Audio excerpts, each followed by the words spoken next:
Hello mga idol, marhay na aga sa Tuya Gabos. Masiram na aga. Ayun, Bicolandia. Ayun guys, dito na naman ako para ayun, ito yung kinagawian na marahal na trabaho ginagawa natin as a dispatcher, as a barkers. Ngayon, ito ina-assist ko itong Albay Daraga Diretso kasi nga naman gamit ko pa rin itong pito para tawagin yung mga from galing First District, Tabaco. Ayan, tatawagin na for example ganito.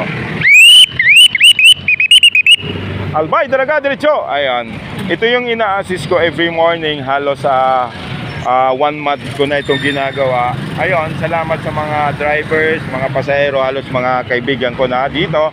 Ang sarap pala guys na gumawa tayo ng maranghal na trabaho kahit kinukutya, pinagsasabihan tayo bakit ginagawa to.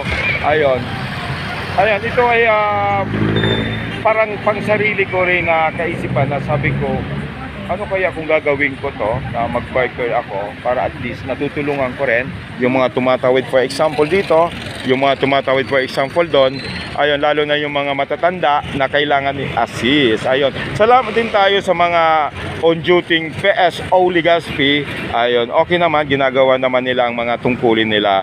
Then mga pulis, PNP to serve and protect. Kakampi mo, kakampi nyo. Ayun, sabi nga naman sa bagong Pilipinas. Yun muna ang update ko. Masiram na pagkaaga sa Indogabos. Ayun, ako si Aaron Ronald reporting sa ganitong oras. Nagsasabing mabuhay Bicolandia, mabuhay sa bagong Legazpi. Thank you so much guys.